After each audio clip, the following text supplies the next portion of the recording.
I'm gonna do the Oh, intro. that gets into a touchy subject, so I won't go there. All right, so let me, again, my name is Donald Pellico. I'm the Business Opportunity Specialist. One of my roles or responsibilities is to do outreach. One of the areas that I love to do is talk with the community groups here in the city of Chicago, and this department has seen me speak, a dozen times over the years. I love to come here, great reception. I'm treated like a VIP, especially by the attendees, so thank you. So I'm doing outreach probably twice a week, and then when I'm not doing outreach, I'm pushing paper back in the district office. I'm doing a lot of program compliance, and you can imagine the federal government, there's some fair amount of paperwork involved. Speaking of paperwork, I'm going to tell you a little bit about the paperwork that I have to deal with as we go through the slides. This is generic stuff. I'm just going to quickly go through it, okay? So anybody who's in business or going into business has to think of the federal government as being the biggest buyer of goods and services. So the first bullet point, we're the single largest purchaser of goods and services. If you want to just sell to your neighbors, people in your friends, neighbors close by, that's fine. You never have to deal with the federal government in terms of a potential customer. But many of us want to move beyond that, selling in a neighborhood or in our local community. So one important thing we do is the federal government requires 23% of all contracting dollars go through small businesses, because we've recognized many years ago that small businesses were cut out of the procurement process because federal agencies tended to use big companies. So back about 30 years ago, we said we're going to set up a statutory goal. 23% of all purchasing goes to small business. Okay, what's our job?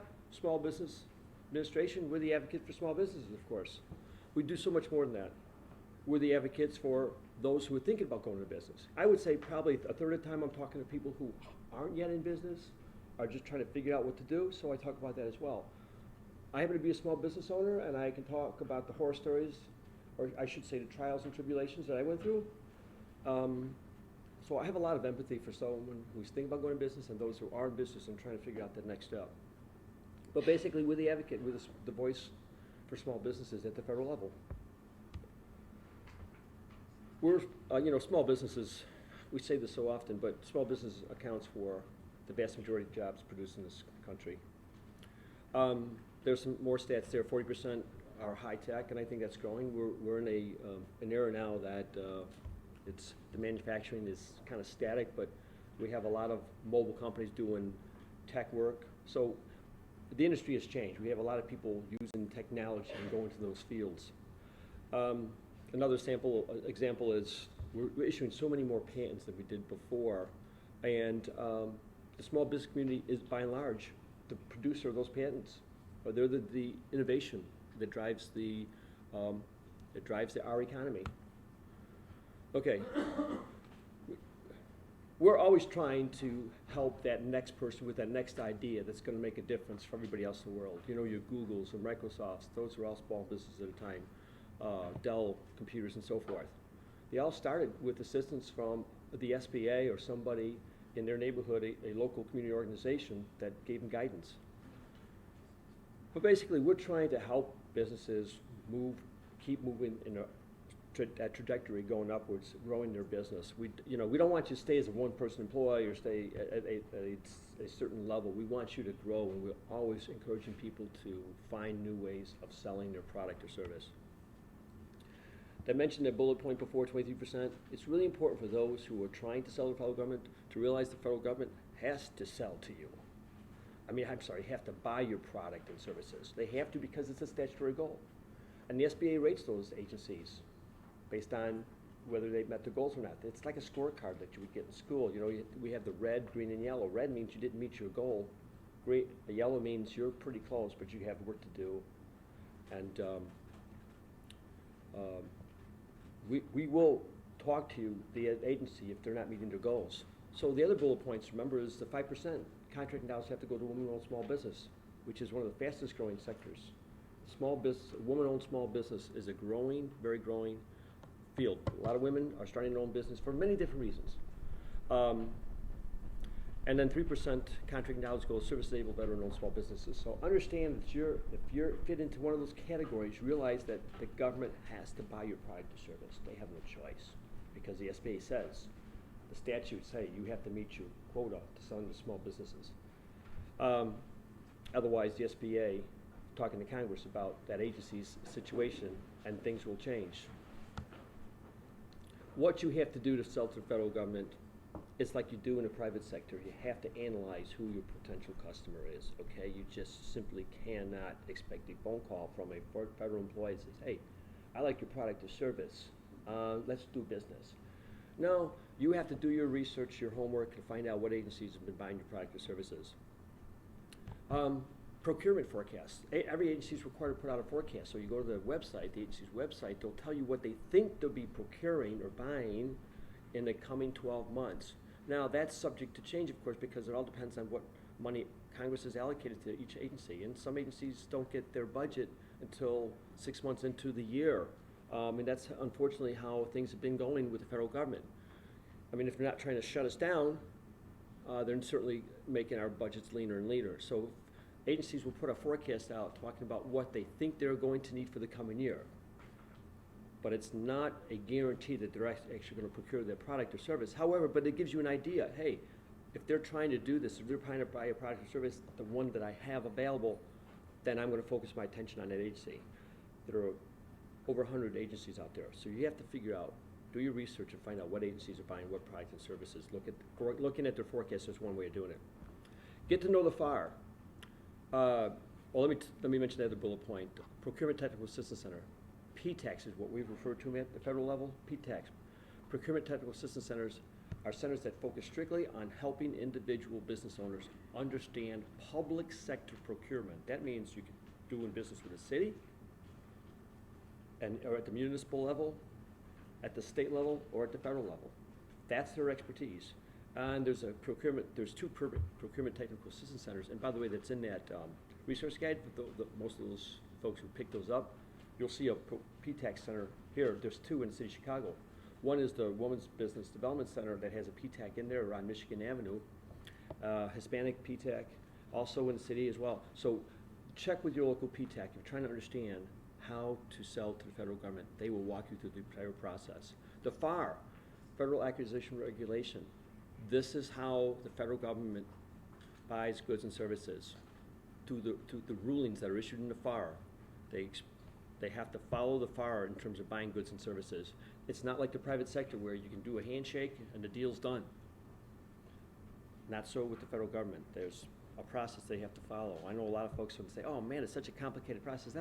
It's not the fault of that individual at the agency level. They just simply don't want to go to jail if they're cutting a deal that doesn't follow the regs. So you have to sympathize to them. The FAR's about that thick. So if you really want to torture yourself and read it, that's fine. But it's important to note that that's how the federal agency has to procure goods and services. So if you read a little bit of it, you'll get an idea as to how the federal government buys goods and services. FAR 19.8 for those interested. You can read all about small business purchases under the FAR. You can Google that, by the way. It's not that difficult to find. You can just Google, put FAR 19.8 in there. It'll come up with a statute. Okay, are you a small business? Believe it or not, 97% of companies in this country are small businesses based on SBSI standard. So you could be a one-person office and be considered small, and you'd be competing with somebody who has 499 employees. That's considered small, but that's SBSI standard. And I mentioned employee because some industries are employee-based, like construction, manufacturing. Other industries, service industries, are based on revenue. Revenue meaning if you know your primary NAICS code, we're going to get in more detail. Every business has a primary NAICS code. It's a 6-digit number, North American Industrial Classification Code, okay? But this gets complicated, but I'm just trying to go over the major points here. You can go to SBSI standard and figure out what industry you fall in and what your primary NAICS code is. You have to know your primary NAICS code if you're dealing with a public sector. You want to know for sure that you're small within your primary NAICS code. So Can you repeat what you're saying? I can't hear it. The what? okay. Everybody who is in business should know their primary NAICS code. So let's just say that you're in IT. You'd be 541-511. That's general IT services. And that associated with that 6-digit number is a revenue, $36.5 million. So you are considered small. I'm glad you brought up the question, so let me break it down for you. You are No, I considered, just couldn't hear the Oh, word. are you, Like, well, what you're calling it a primary net code? NAX, or next code, NACS, okay, a primary code, NACS. NAX. NACS, Okay. N-A-I-C, yes, okay, it's an abbreviation. It's a government acronym, I'm sorry, I'm gonna be using those throughout. Because it's easier for me to pronounce NACS as to spell out the North American Industrial Classification Code, okay? Right. Yeah. No, but I understand, but, you know, I wanna break it down, so nobody should be confused as to anything that I say. Do not be afraid to ask a question here, okay? I'm just going through it because I have so many slides. But, so you understand, you have to know what your primary NACS code is. And so, giving that example again, if you're in IT, 541-501 would be your primary NACS code. 37.5 million is the threshold for that primary NACS code, which means you are considered small if your revenue for 2015, 14, and 13 average out under that dollar amount. Does everybody understand what I just said? Does any, ask the question now. If you're not sure, please, I'll repeat it. It's very important that you understand that. Okay. Government certification. The SBA offers 2 certifications, the 8A and the Hub Zone. I'm going to talk a little more about the 8A because that's the program that I work within, but you also have a Hub Zone certification. Self-certification. What's a self-certification? The WSB program. You self-certify by putting your data in the WSB database, data bank, repository of information about your business. Anybody who considers themselves to be a small business based on their size standard, if they were to check the SBA size standard link, will call themselves small until somebody proves otherwise. You're small. And I've not met too many businesses who are actually large. They wouldn't be in here talking to me. You would know. Also, the other point is, if anybody doesn't know what SAM is, SAM, another acronym, okay, System for Award Management, SAM. You go in there and self-certify yourself as a small business simply by putting your information in, your revenue information is what your business and so forth. You are considered small, okay? It's one of the checkoffs in this system. If you don't know what SAM is, then I would suggest you meet with someone at the PTAC, or you can come to an SBA seminar workshop that we hold periodically, and you can find out more about the SAM. I suggest anybody who's in business go into SAM.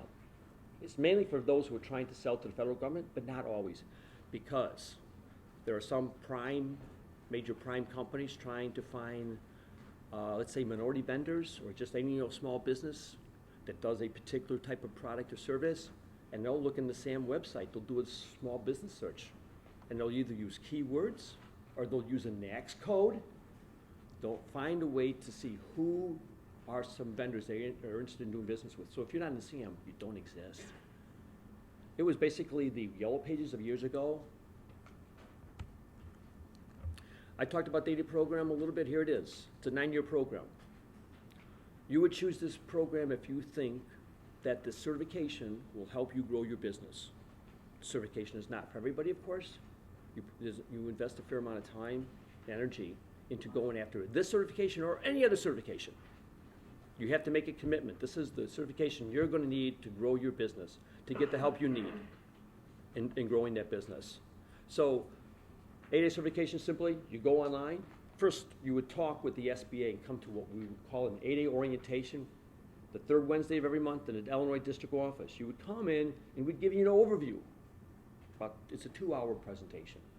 All the things you need to know about the 8A, but we're afraid to ask. You need to come and do an orientation, but otherwise you can go to our website and find out everything you need to know about what the 8A program is, okay, and whether or not it fits your needs for your business. Because there's only so much time a person has in their lifetime. Don't choose the wrong path to go down. Make sure a certification, whether it's this certification that we offer or any other certification, City of Chicago or anywhere else, you better make sure that certification is really going to help you grow your business. Otherwise, I would say that you're wasting your time. And we don't have time to waste time. Okay, historically underutilized business zone. Another acronym, Hub Zone. Hub zones were created by Congress to help those areas that were underutilized or economically depressed, if you will. So there's pockets of hub zones in Chicago, okay? Pockets of hub zones outside of Chicago, let's say Aurora, Rockford, even downstate. The hub zone map is determined by the Census Bureau. So, you know how census goes around sending information out to people, individuals in their various towns, asking for income data and so forth?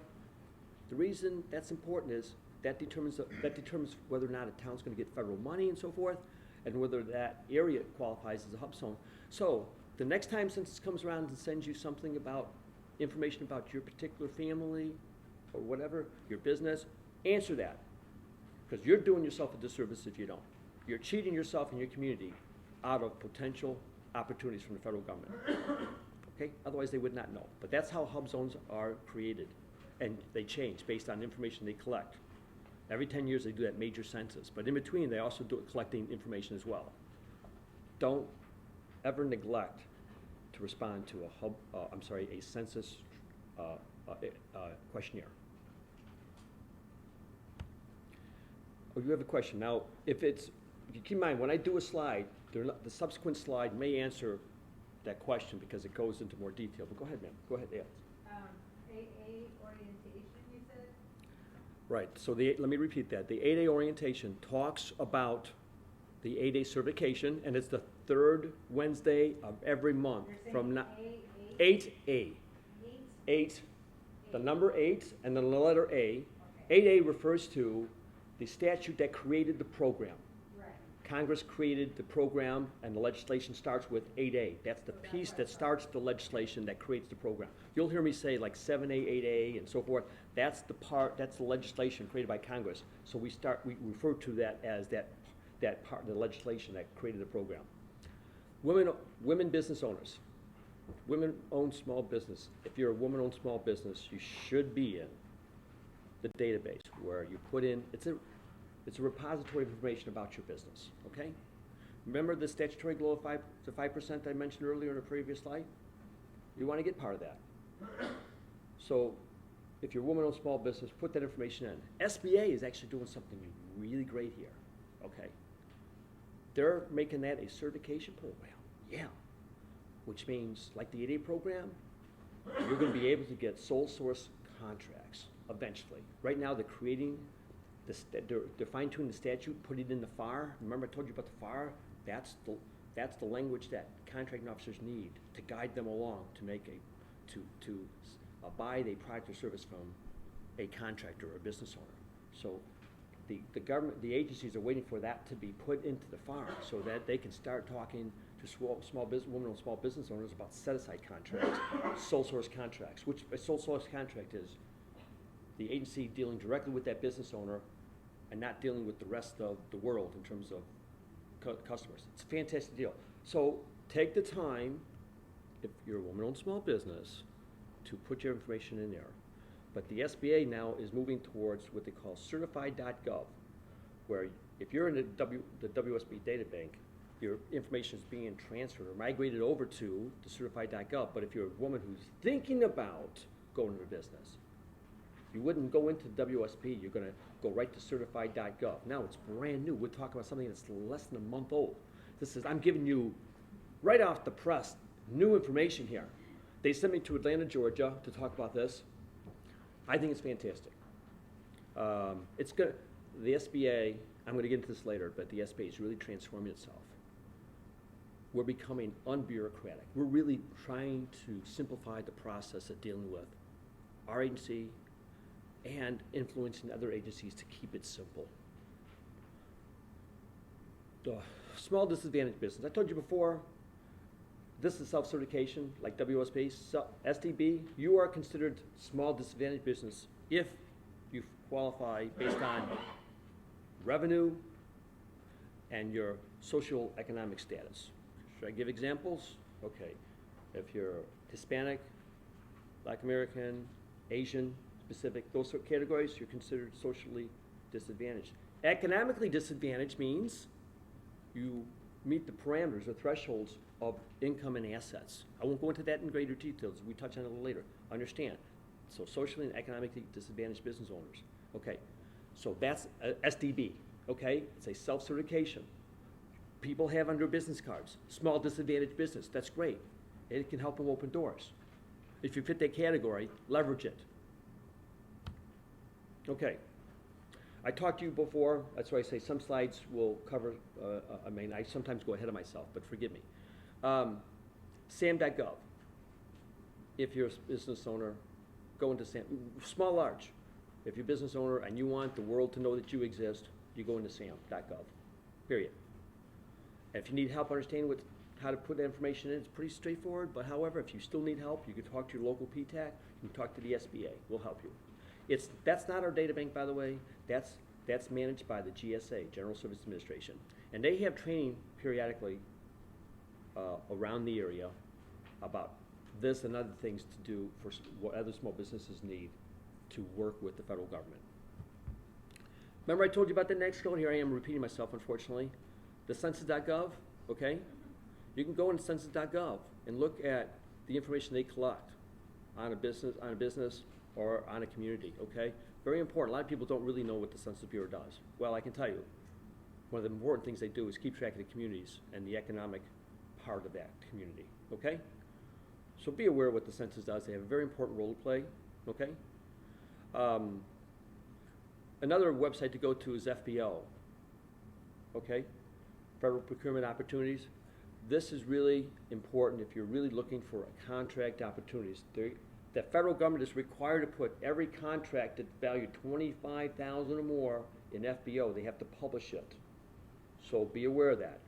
Any contract above $25,000 has to go in there so everybody has a chance to look at it and bid on it as a potential contract, okay? USA Spending is another one you can go into. And by the way, I have in one of my handouts, I believe, talks a little bit about websites. USA Spending, if you want to look at what the federal government does, USA Spending is another one, okay? Another acronym, FPDS, Federal Procurement Data System. I hate to throw this at you, but I mean, I have to mention it. This is another website where you go to. So if a business is awarded a contract, okay, the federal agency that awards that contract has to go into FPDS and record the amount of the contract, who it was to, and the value of the contract, where the contract is located, where the work's being done. Why is it important for you to know? Because if you're looking at an opportunity, you'll know what agencies has bought from what contractor, and you say, wait a minute, I can do that too. And so that information is available to you. And you can sometimes determine what contracts are expiring and say, hey, I want to be the next in line to bid on that contract. Ma'am, go ahead. Is that available with regional information? FPDS? Yeah. Now, I don't know to what degree you can, that's a good point, so good question. So if you want to only look at contracts, let's say in the city of Chicago, I'm not sure if you can narrow it down to that degree, okay? Because I don't think that you can pinpoint, let's say put in a zip code and you got everything that was purchased or in that geographical area. But again, I'm not 100% sure. That is not our website. I'm just suggesting you go in there and look at opportunities. But that's very good. You don't want to look at contracts around the country. You want to see, hey, what's right here in the state of Illinois? Okay, that's fine. I'm not sure if you can narrow down, more narrowly define the opportunities that might be available, or the contracts, I should say, that were awarded based in a particular geographical area. But if again, it's been a while since I figured out, all the different pieces to that. But that'd be a good thing to look at, certainly if you want to stay within a particular area. Okay, this is another website, Defense Contracting Opportunities. Defense, the DOD, I call it DOD, Defense Department, or Department of Defense. They're the biggest, of all the agencies, they're the biggest buyer of goods and services. There should be no surprises there. A multi-billion-dollar agency, right? So they probably procure 60% of all federal dollars spent. Okay, so understand, DOD would be one place to look, but you realize it's a massive organization. But I'm just saying, be aware that they are the biggest agency spending the most money. Okay, so we talked a bit about the Federal Procurement Data System, okay? Understand, that's one area that you can look at to find opportunities, contracts that have already been awarded. So if you want to see who was awarded a contract, for how much, and other particulars about that, the FPDS is the way to do it. Can you see all that? Okay. Okay.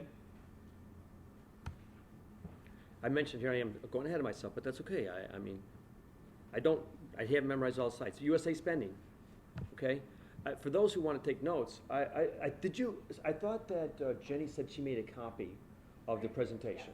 Okay, Oh, so folks, you don't have to necessarily take all the notes here, because I believe it's right there. So save yourself the time and aggravation of writing down the links here. Thank you. All right, thank you. I you're just, so good and you're giving such great information. I want to make sure that, I didn't know if everybody collected that, so I apologize. So I see it over there, so I see people writing notes. I just don't, I want you to save the aggravation of having to take a note when you just got it right there. So thank you, Jenny, for doing that. Joint ventures, okay, so why network? I love networking. Anybody ever go to a business after hours event or any event where you're meeting other small business? I think they're fantastic. This is where you find potential customers, okay? This is where you find partners for potential business deals. What is a joint venture? A joint venture is simply teaming up with another business, small or large, okay? So the SBA has a joint venture program.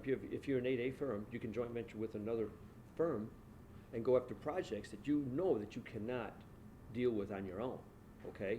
If it's a project that you just don't have all the competencies in, then you would find a partner who, with that skill set, that fits with the needs that you don't have at this, I should say, the skills that you don't have, you join forces with somebody who complements what you do, okay? It creates that sort of synergy, and then you can go after contracts. You know the old adage, two heads are better than one, and that really applies to joint ventures. You're going after contracts that you cannot realistically complete on your own accord, based on what you have in terms of your skill level, okay? SBA has a Mentor-Projet program. Mentor-Projet is a program where you can join forces with a large firm. A large firm meaning what I mean by that is a large firm that is large by SBA size standards, like a Microsoft type, okay? You've found a major firm that is willing to offer their time, energies, and funding to help you grow your business. Generally, mentors will find the proteges, the small business, someone that they've already been doing business with. In other words, they've been giving them subcontracting opportunities. And the mentor says, you know, I can help you not just with contracts, but I'll help you with your accounting system, or if you're in construction, they can help you with the bonding, because small businesses can't get bonding to do major projects in the federal government. Some of these projects are $3-4 million. Small businesses can't get bonding, so they can join forces with a big company that has the bonding. So a big firm will help you in many different ways. Contracting is just one part of that. So SBA offers a Mentor-Projet program for those who are 8A certified. However, good news is, so you're getting cutting-edge information here. As I told you, I went to Atlanta. What the SBA is doing is they're opening up. You don't no longer have to be an 8A certified firm now to join forces with a large firm. SBA is creating the Mentor-Projet program for all small businesses. It's not going to take effect until probably till late fall, because what we need to do is we need to staff it. Okay, we need to find funding. There's got to be a lot that's put into that. We don't want to introduce a program prematurely. We want to make sure that we have everybody in place that can manage this program. It's going to be massive. As you know, there's many small businesses here in the state of Illinois. This is going to be nationwide. It's fantastic. Used to be before, when you want to join forces with a mentor, you had to be an 8A certified firm. Guess what? You don't have to be now. Subcontracting opportunities. Some firms never want to be the prime contractor on a federal contract because there's a lot of headaches with it. Got to know the paperwork and understand them and all the minutiae that goes with dealing with the federal government. Okay, let's face it, it can be frustrating. I get that. So as a subcontractor, you don't deal with those headaches. You just show up and do your job. Okay, let the prime take care of the headaches with the federal agency. You're showing up, you're doing your particular job, and you're going home, and you're getting paid as a sub. The good news about that, again, you're not dealing with the headaches that come with managing a contract with the federal government. Bad news is you're not really developing that direct relationship with the federal government.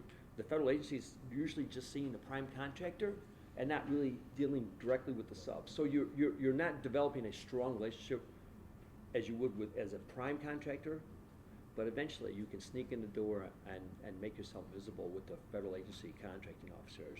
And they'll say, you know, this sub has done a fantastic job on 2 or 3 projects. I want to work with him directly as a prime. So they know, when you're doing a good job, they know. And when you're doing a bad job, they really know. Say, hey, we never want to see the sub. You got to find somebody else. This guy does not what he's doing. So never forego the opportunity to work on small projects as a subcontractor. The way I see it, money's money. You can do 5 subcontracting jobs and do 1 as a prime, and those 5 contracting jobs will bring in more money. So always look at opportunities on some level to grow your business and to get that past performance, which is so important. Agencies look at past performance. They say, what has this guy done? Has he remodeled the bathroom before? Well, yeah, I've done it as a sub on many different projects. So that past performance experience is really helpful for you to go after bigger projects, especially as a prime. So build up those past performances by doing smaller projects. Base hits can win a ball game just as much as a home run will, okay? I hate to use that analogy, but that's what I'm saying. You can find your way to grow your business by doing small jobs here and there. Okay, so the SBA offers online training. You can go to our website and invariably you'll see something on a webinar, or we'll have something in our district office and so forth. The Procurement Technical Assistance Centers, I've mentioned those before to you, PTACs, I refer to them as PTACs. They offer workshops and seminars all the time, okay? You've got to be connected to a PTAC, okay? Whether you're in business or not, by the way. They will help you with things such as, everybody knows what a resume is, right? Yeah. When you deal with the federal government, they have something called the capability statement. A capability statement is like a resume. A capability statement says who you are. Some firms have this fancy logo on there and all these color fonts and everything. That's fine. You don't have to be too cute with it. Because sometimes if you send electronically and you've got all that going on in there, that thing's not downloading so smoothly on their end. And it's like, hey, I'm not going to bother with this, because all the graphics and everything. So keep it simple. When you do too much, sometimes you see right through that and say, hey, this person might be good with graphics, not with anything else. Put together the capability statement. If I can get anybody to laugh, I'm so happy. That's great. Okay. Capability statement is really important. Okay, it's like your calling card to anybody who's in the public sector and private sector. So if you're a small firm and you want to reach out to another business or the federal government or anybody in the public sector at all, capability statement. Have it in a Word document, collect an email, shoot it out to them. I'd like to do business with you. I'm a minority vendor. I know you need minority vendors, or whatever. Have your spiel. And then send it off to them. They'll see a capability statement. You should be able to do it in 1 page, but if you accomplish so much and you need 2 pages, fine. These folks that are reading this stuff, you've got their attention for about 30 seconds. So if you're sending them a book to read, they're not going to get past the first paragraph. So put something condensed and cover the key things of what you've accomplished, who you are, and that's your calling card. People used to hand out business cards. I hand out business cards too. Those things go in the trash, generally. I keep mine sometimes, but that capability statement, man, when that goes out, most of those folks, they keep those capability statements on file. I keep all mine electronically. I have a folder, capability statements for small businesses. The PTACs will help you with that, okay? Really start working on a capability statement. That's the message you're going to be able to deliver to any private sector or public sector organization that you want to do business with, okay? That's the first thing you want to do. And you want to if you want to put together a marketing brochure and send it along with a capability statement, say, see attached marketing brochure, that's fine. I just don't want you to be putting out a lot of information to the other individual, because in their email, if they're seeing a lot of stuff, they're going to hit the delete button. Okay, what else we offer? Counseling services. SCORE. Okay, SCORE is another acronym. Service Corps Retired Executive, except they're not all retired.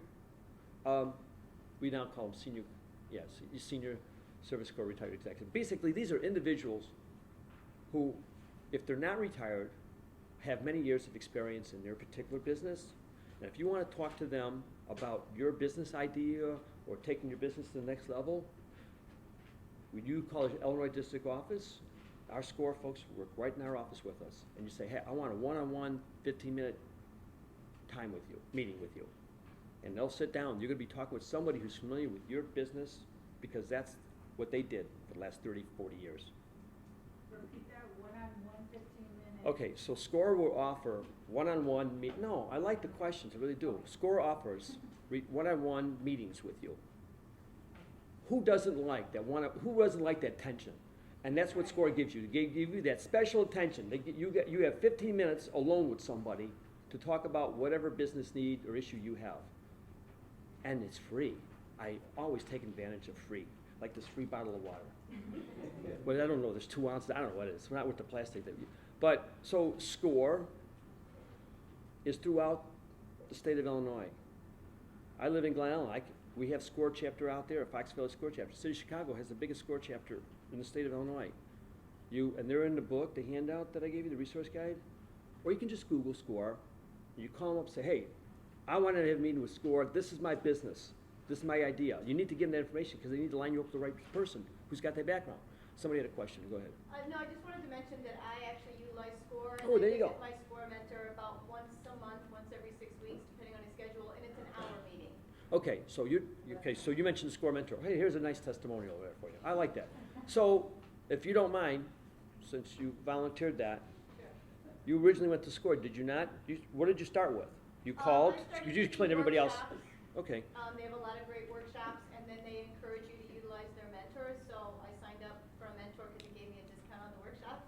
And it's great. It's just somebody to bounce ideas off of every month or two to keep you on track, keep you accountable, keep you moving forward.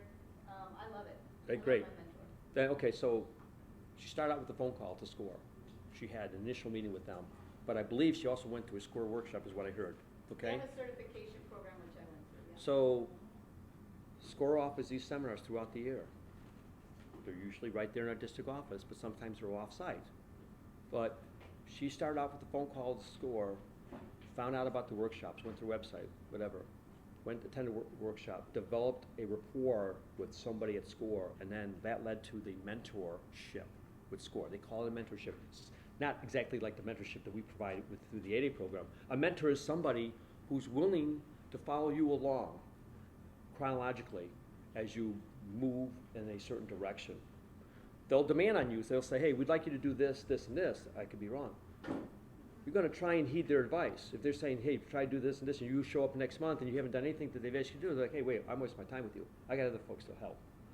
That's what a SCORE mentor is, I believe, correct? You don't want to Oh. go that route, you can also Oh. go online and complete what it is that you're looking for, and they will email you and send you somebody. So if you're looking to do your business plan, and that's all you want to do, somebody to help you with your business plan, you email them, or you can search on their website, somebody within your area, and they'll contact you, and you set up a meeting. I set up a meeting with someone that was in Evanston, because I live right by Evanston, and they met me at the Evanston Library, and we met, and we sat down and we went over the business plan. So if you don't want to go that route, which is a good route too, if that's what you're looking for, if you just want to meet with a mentor, you can do that online as well. Yeah, no, so another very good point. Thank you very much, ma'am, for that. So some folks just don't want to, have to make all those phone calls, whatever. We try to do everything online to make it easy. So you can do all this online. Eventually, you're going to meet with somebody live, okay, at some point. You're going to meet with somebody individually, okay? So you can go online. Some businesses or individuals simply go to the office or make the phone call, okay? But everything is online for what you want to do initially to start the process. So thank you for that. That's counseling, basically. Small business development centers, I call them SBDCs. These are normally associated with the junior college. City of Chicago has a small business development center, and they're in that resource guide, that book that I did not bring enough of. But you can Google it. Thank goodness, most of us have a computer or a smartphone, whatever, just Small Business Development Center. They offer counseling as well through the SBDCs. So SCORE, I like to think of SCORE as someone I would use if I got an idea, to simplify this. I'm not sure, how do I start the process here? SCORE would be able to do that. They're really helping people who are kicking the tires, like, what do I do here? Like, I've got this idea, I want to move with it. Right. A small business development center might be a better use for someone who's probably started their business already and they just want to maybe expand it. I'm not trying to oversimplify, but I'm saying that SCORE is really good for those initial rookie businesses or those thinking about the process and just want to know what were the headaches and heartaches associated with that. What do we need to do, worry about, sort of thing, okay? But SCORE helps businesses that are currently in business grow that business too. Like this lady was talking about, that mentor there, that mentor will help that business owner in the coming months on various things that they're working on. Whatever their plan was initially to work on, that mentor is helping that individual move forward with that and pushing them a little bit to act upon the ideas that they've discussed in that prior meeting. Okay, here I am, talking to repeat of small business development centers. There you go. I've already discussed this, but it's so important, I'm going to say it again. These are free resources, folks. Really, they were not available years ago. So there's no excuse for somebody not to seek help, especially when it's free. The only thing you're giving up is your time, and time is a precious commodity for many of us, I understand that. But look at, like what's been discussed, you can do this online. You can stay in your pajamas and deal with all of this online. You can work from your home and talk to somebody, but just realize that SBDCs and SCORE offer their services free. It's only when they have a workshop and they bring in a speaker, a special speaker, it could be an accountant, a lawyer, whatever, there might be a nominal fee of $20 because there's a cost associated with that. It helps SCORE raise money for other activities they do as well. So that $20 is well spent, believe it or not. Okay, they're doing a lot of outreach, and so they need to have a little bit of a budget. So there's a reason for them to collect a $20 fee for a seminar because again, they're doing a lot of work for small businesses. Okay, and it involves some expense on their part. Okay, so if you're a veteran business outreach centers, the one I know I think is over here at the Heinz Hospital. Okay. We have a Veterans Outreach Officer at the SBA District Office, Ron Miller, okay? These are veterans who can talk to you about veteran programs or assistance available to veterans. The Obama administration has done a fantastic job of helping veterans who have come in from active duty to start their own business. Our district director and our deputy district director are both veterans, and they heavily promote veteran outreach, okay? So if you're a veteran, take advantage of the fact the federal government has made it one of their highest priorities to help veterans start their business.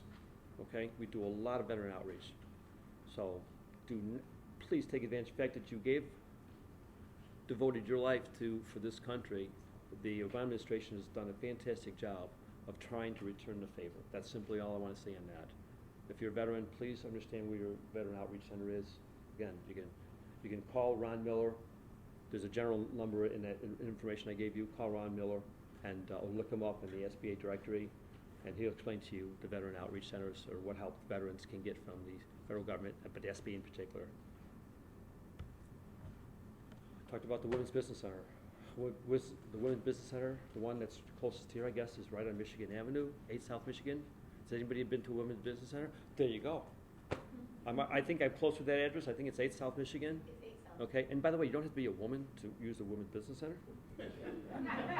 I don't know. I always have to say that. The guy's thinking, wait a minute, I'm like 2 blocks away, but I'm not a woman. So what do I do?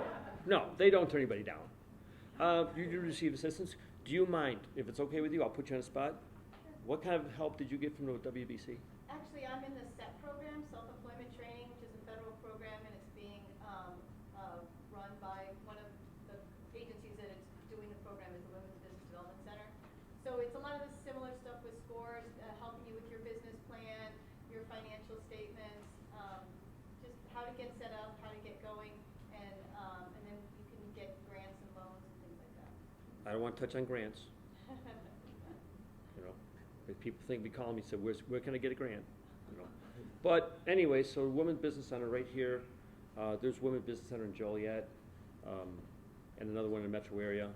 So depending on where you live, but the Women's Business Center is a great resource. And they're online. They're online as well. Online is good. They offer they show a lot of events that they're having, and a lot of them are free. So I would advise all of you to go to their website. Tons of webinars. You can take all kinds of classes on there from their website for free. So if I gave the impression that you had to go in person to get the help, that's been adequately disputed. So you don't have to. I like at some point to meet with somebody live, you know, want to see the physical person, okay?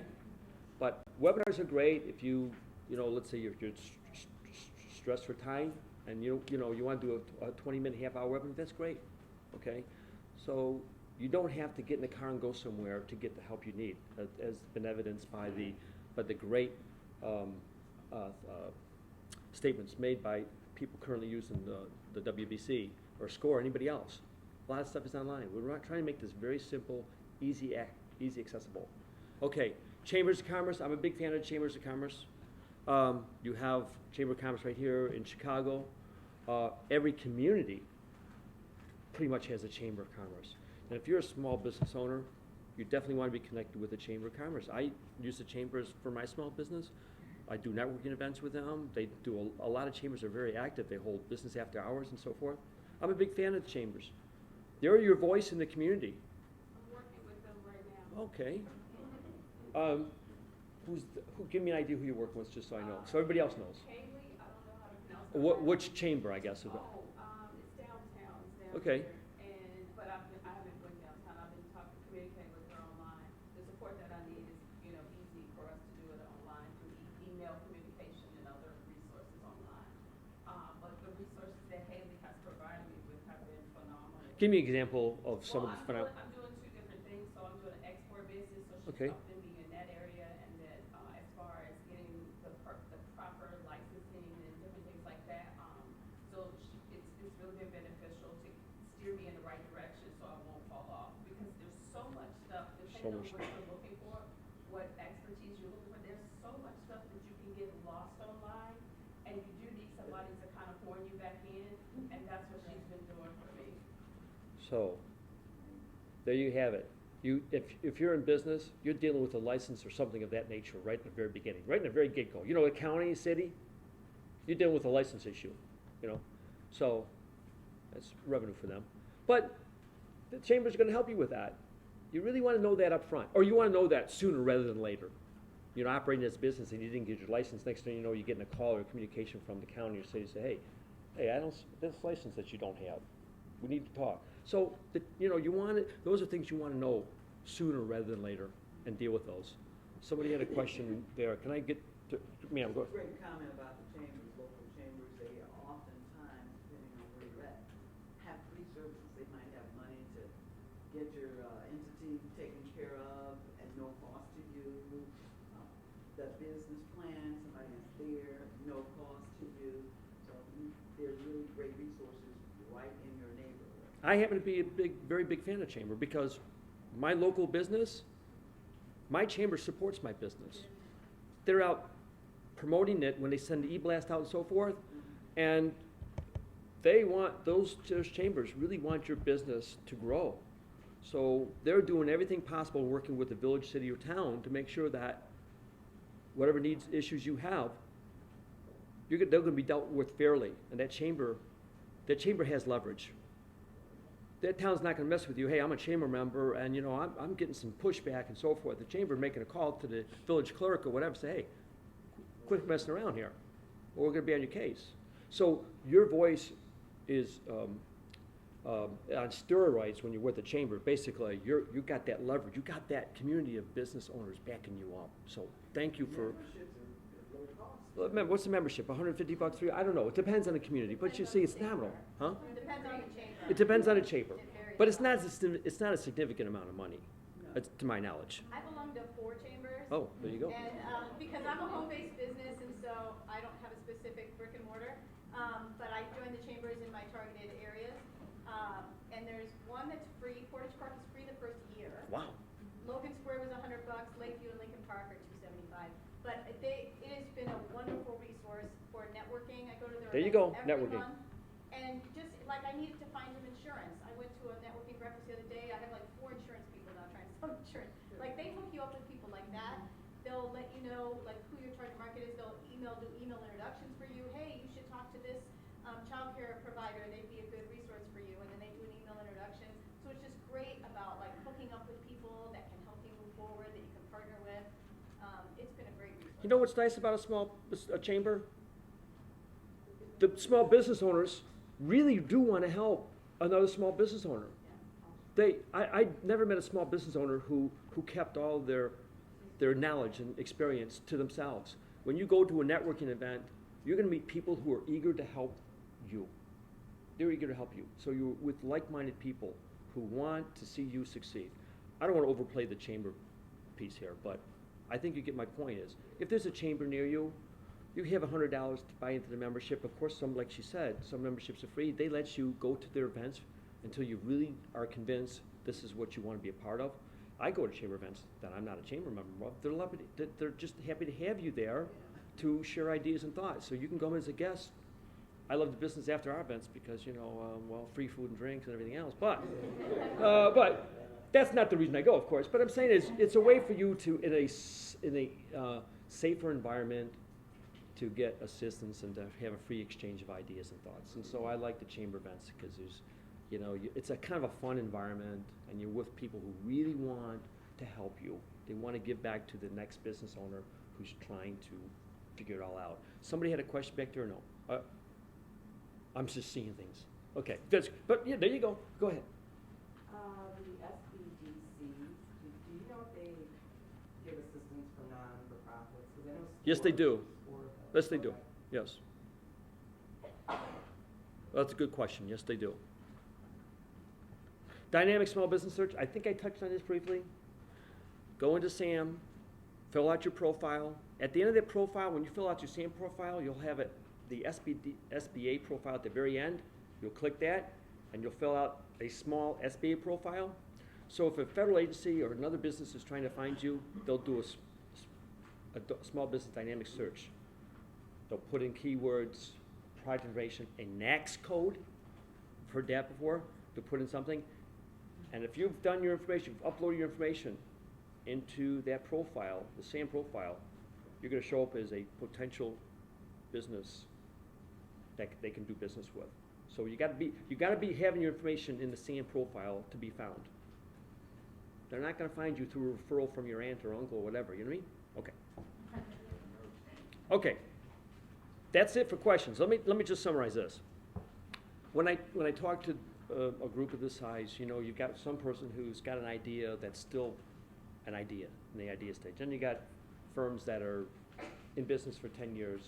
So there's such a variety of levels of businesses and stages here. It's hard for me to give a one-size-fits-all presentation. So let me just suggest for those who are not in business, who have just started business, to summarize, look at SCORE, look at an SBA seminar workshop that might be available, meet with a PTAC if you want to do business possibly with the public sector, or if you need help with your capability statement, because they'll help you with that, okay? That's important. I told you capability statement's very important, right? Okay. If you're already in business, you can use SCORE, like this lady did, using her for that mentorship piece. You can use SBA resource partners, any of the other SBA resource partners. You can deal directly with the SBA and come into our events, go to our website, okay, and find out what we're offering directly to the communities. SBA is really big about doing work outside of the district office. So I'm going out to various communities and I'm talking about our programs and services. So there is something available to anyone and everyone based upon where you're at and what stage of the business cycle you're in. Ma'am, go ahead. Can you touch on small business incubators? Oh, there you go. Okay, so business incubator. Thank you for bringing it up, because I missed that bullet point. Thank you. That's a very important question, by the way. Business incubators are, how do I put it? We'll use this room as an example. This could be an incubator where you have shared space, computers, equipment, offices, and so forth. An incubator is where, in a physical location, small businesses have joined into this organization where they can come and have office space or be part of other small businesses using that space to meet clients, to get access to other things that they cannot get, especially if you're a home-based business or you don't have the money to start a brick and mortar. But an incubator is a place where you can, as the word implies, where you can start at a very low level, low cost level, have, I would say, a virtual office, have an office or access to computers and telephones and fax machines and so forth. I don't know all the incubators in Chicago, but they're popping up everywhere because a lot of folks don't have the money to start a storefront business, and they don't want to work in their bedroom every day. You know, I mean, they want to go out and have a physical location to go to and meet with other small businesses that are in the same situation, okay? And so, and have a phone system, a front desk, if you will. Incubators have like a reception desk. So if you want to meet with clients, you're not going to take them to your house, generally.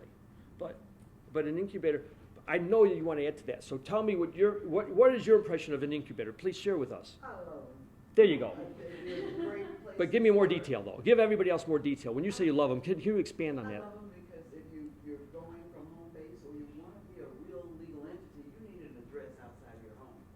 The incubator center can be that. You got your front desk, somebody to take calls, packages. You get print services, usually as a part of that. A place to have a presentation. I love them. They're great. If you're starting. And that doesn't explain it all, but there you go. So in other words, she said basically in a nutshell, if you have a home-based business especially, but you want to deal with some real customers in a real business professional environment. Yes, go there. Don't bring them home to your bedroom.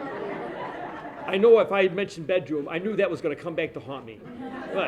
But there's I mean, that highlighted a point. You had a point back there, ma'am, a question. I just want to add, they're great as well. The UFC has a really good one that used to be free. It's called CIE, Chicago Innovative Exchange, I think. Super modern, small business spaces that you just reserve. They have like cubicle spaces where you can access computers, that sort of technology. Then they have large meeting rooms, I think that will hold up to 100 people. And it used to be free. Okay, All so of this for free. it's Now not free now, but 200. I don't know what, It's affordable. but it's very low cost is what I'm saying. I mean, again, because there's a cost. It's hard for someone an incubator to be free because there's cost associated with. They might get some public funding, some of them, but in any case, if it's a small amount of money, that should not stop you if you're dealing with customers, like you said, getting packages or meeting clients and so forth, needing to use equipment that you can't afford at home. It's cost a lot of money to have a computer system and fax machine and scan and all that. A lot of folks can't get that right away when you start a business. So an incubator is a good way to get that business going without the huge expenses of buying all that up front. Go ahead, ma'am. I would also say incubators now are specializing. There's some that are specifically in healthcare, so you can actually be in a room with other healthcare, and it's in, built-in networking, tech. There's shared kitchens, so if you're starting a food-based business, they have incubators upstairs and a shared kitchen downstairs that has municipal lighting licensing you can go through. So there's a bunch of different ones, but if you Google shared kitchens in Chicago, there's some great options, especially if you're just beginning to scale. I like the idea of the shared kitchen. Yeah, You know. they're really amazing, and Provide lunch or whatever, but no, that's great. Yeah. But if you have a cookie-based business. There you go. Right, and you're now scaling up to 1,000 cookies, you're not gonna be doing that in your home kitchen. You need special licensing. That's a very good point, by the way, she said. So I know some people who want, they were bakers, doing bakery, whatever, like you said, cookie, to rent out a kitchen space or some, at a major place, that's gonna cost you huge dollars, and I can't do it at home, that's obvious, you can't. Not in any great volume. So thank you for mentioning that they have the kitchen as well. I don't go to that many incubators, but when I go to an incubator to do a presentation, I'm usually stuck in a particular room. I don't fully explore, every incubator is, of course, different. Right. Some on a very small scale, and then you have larger ones that provide every possible service. Work, that's like one of the higher end ones, they've got like close spots. I did not know that they have specialized incubators. Thank you. I did not know that they have ones for different Ones for sectors. tech and healthcare, Okay, really good. there you go, for anybody in those I've fields. been to WeWork a few times and it's nice. It's really nice, really expensive compared to the other ones, because it's like $450 to $700 a month, but like you can have your own like actual office, not just cubicle. Okay. Other spaces are amazing and it's nice. Well, so shop around, I guess, if the budget's an issue, shop around, because, Those are for some of the bigger ones. Yeah. Airbnb is there, Postmates is there, yeah.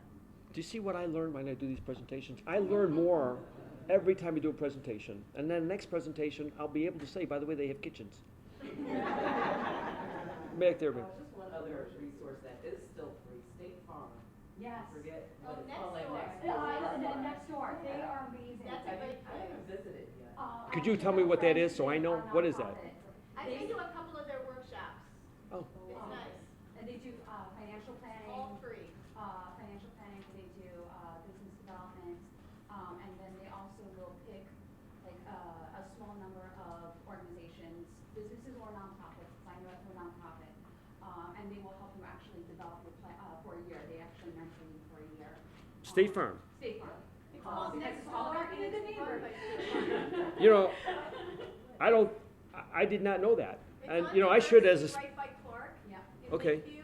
They have a whole schedule of workshops for the month that are all free, but you can also get, mentor hours on certain topics, like they do WordPress mentor hours every month. They're doing one more thing, like next week or something like that. Mentoring? Yeah, Well- or, like, a small group. that's one of the best kept secrets then. And they also just have a big room full of tables and chairs, so you can. Could you sit tell and us work. exactly where this particular office is located or how somebody? It's on Diversey, right, just west of Clark Street. Okay, and anybody is eligible to take advantage of that? Anybody can go in there. They have a coffee shop, you can get some coffee and some snacks, yeah. The name of the program is Next Door. Yeah, it's next door. You can Google it. Next door. Mhm. I'm gonna pay him a visit. Right. Okay. That's the only, is that the only? I don't, That's the only location that I'm aware of. Yeah, I think it's worth inquiring, folks, for what I just heard. it's nice, yeah. Again, for what they offer. I mean, State Farm's big, they got the money to spend. And, I think it's good PR for them as well to help small businesses. So I think that's maybe part of their motivation, I'm not sure. But I'm gonna look into it myself, so the next time I do a presentation, I'm gonna add that. I'm not sure if I'll add that as a slide, but I wanna mention that that's important. When you have a major private business offering, giving back to the community, a free resource, how can you turn it down? It's okay when a government offers a free resource, that's great, but when you have a major private business offering a free resource, chances are there's more bells and whistles with it. I mean, maybe a bigger kitchen, I don't know. But it's available, let's, how do you say no to that? If it's for everybody, I think it's fantastic. And you know what, every time I do a workshop, like I said, I always learn something. What you see here is an example of somebody helping somebody else. I think it's fantastic. Everybody, what does that say? High tide lifts all boats, I think, something like that. I mean, everybody's wanting to help somebody else. You feel good in doing it. So that's why I say, when you join a chamber or to another community event, you're gonna have somebody in there who's willing to tell you something that you did not know. That will definitely help you. Take advantage of any free help that's out there, whether it's in the private sector or public sector, because there's help out there if you just take the time to look for it. Go ahead, ma'am. I just wanted to say, my name is Sandra, I'm from Russia. Actually, I'm working in some kind of SBA, but in Russia. And really, you are so happy when you're small business and entrepreneurs in USA. Because, for example, our entrepreneurs, they don't have so many opportunities. And, for example, SBA, we call it in Russia Federal Corporation for Development of Small Medium Business. It was created only 1 year ago, just to, to save our economy from crisis. And still, we learn from USA and our entrepreneurs and EU that you have got a lot of resources. And really, USA is doing great.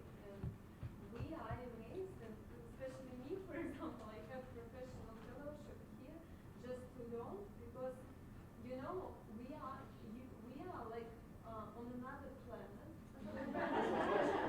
Really, so many resources. Because, for example, mentoring, it costs a lot. People don't understand why they should help other people for free. We just start to do it, and just, it's like you need to use everything what you have because you have got a lot, really. And Well, thank you very much. I'm glad she mentioned that. We don't realize how lucky we have. It's not a perfect situation, it's like more but this country offers more to support small business than any other country. Now, we hosted a Russian delegation. Yes. They want to know, We don't have an SBA in our The country. American government paid Yeah. for us. Yeah. So we're hosting today a delegation from Argentina. They want to know about the SBA. For many countries, this is a foreign, no pun intended, no, it's a foreign concept. You know, having a government organization to help small businesses. So we should be thankful for that, but we should also take advantage of it. Okay? And everybody here should give themselves a pat on the back to the fact that whatever you were doing today, Friday, Memorial Day weekend, you took time to come out and listen to me talk, but more importantly, you took time to come out and hear what everybody else had to say as well. So you deserve credit by the fact that you saw an opportunity to find out more about something and you came to this. But don't stop here. Don't stop here. There's always someone willing to help you. And I thank you for taking time out to listen to me. I wouldn't be doing this if there wasn't an interest, but I like the fact that everybody interacted and brought up some great ideas, and everybody else in the room benefited that. That's why I don't like people when they sit back quietly, don't say anything, because every time you ask a question, guaranteed somebody else wanted to ask the question, was afraid to ask. Can I It's- mention one more resource? You can, any resource you want to bring up, because you're helping everybody else in this room. It's called the Illinois Small Business Development Center. Illinois Small Business Development Center. If you don't do anything else today, please Google them and see what they offer and connect with someone there. They are phenomenal, and it's a lot of their resources are free. I can't even begin to give them the kudos that they deserve with helping me get to where I am today. So let's summarize that last comment. Resource partners, resources. I mentioned the Chamber of Commerce, very important for me. It sounds like it is for many people in the room. The SBDC network, SCORE, PTAX, and any other small business organization whose sole focus or major business model consists of helping the small business or would-be small business. That's just the major ones that we recognize, but there are many smaller organizations out there that are out there to help you. Know what's in your neighborhood. You don't have to travel anywhere else. In fact, you don't have to basically leave your room. You're going to go online, but again, for me personally, I'm old-fashioned, I'm old school. I eventually like to talk to somebody live. I like that interaction with a live person. At some point, I want to get away from the computer and make that connection real. All right. On that note of, the whole face-to-face situation, there's a lot of meetups out there that are directed at entrepreneurs, small business people. I actually started a meetup for Northwest Side Chicago home-based businesses because you do need to have face-to-face with other people. When you're a home-based business, you don't have a lot of opportunity to brainstorm, your challenges with other people. So sometimes just finding those networking groups like a meetup so that you can sit and talk about the same challenges and help each other out because maybe you've been where the other person, is going and you can give them some advice. So meetup groups can be great. I'm always looking for more members from others. What she said, you could not finish a conversation or presentation without knowing that. See, meetups for me years ago was simply a social thing. That's what, in my head, I thought meetups were a way to meet other people for whatever fun social thing you want to do. And that has all changed. Like she had just said, a meetup for your particular type of business, meetup is a great resource. That gets into the subject of social media. How do I use LinkedIn, Facebook? It used to be there was a demarcation line. Facebook was strictly a social thing for your personal life. No, you go to Facebook. A lot of businesses are using that to promote. Meetup is a fantastic one. I unfortunately have not really used Meetup because I'm still stuck in the 19th century and something. I haven't used the social media piece to the extent that I should, but Meetup is a great organization. It's kind of an abstract thing for me, but Meetups are for any type of imaginable product or service. Do not forget about Meetup. Thank you for bringing it up. So many people are using Meetup as a way to connect with a very specific, targeted group, okay?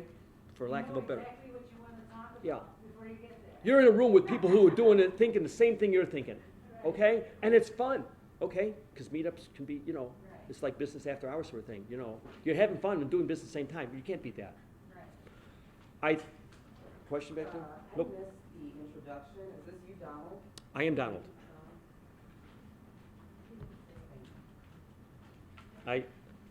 I'm sorry, I probably didn't make that clear at the very beginning anyways. I did a brief introduction of myself, but thank you, yes. All I can say is I want everybody to have a great Memorial Day weekend, but I hope to see some of you at least at an upcoming SBA or Resource Partner event. And nothing pleases me more when someone comes and say, hey, Don, remember I saw you at a presentation or whatever? They remembered. So I want to see you guys. I know that there's a lot of online stuff, but I want to see you in person. I really do. I really appreciate you guys coming in. There's a lot that was thrown at you today, not just by me, but the other attendees. To, go back and start figuring out what you want to do first, second, third in terms of the things that were brought to you. Okay, there's not a really perfect flow chart of doing this, then this. Sometimes a lot of different things going on simultaneously. Okay, but start somewhere, or move. Keep moving in some direction. Don't stay static. So, anyways, everybody have a great Memorial Day weekend, and thank you for coming in. You mentioned this talk of 2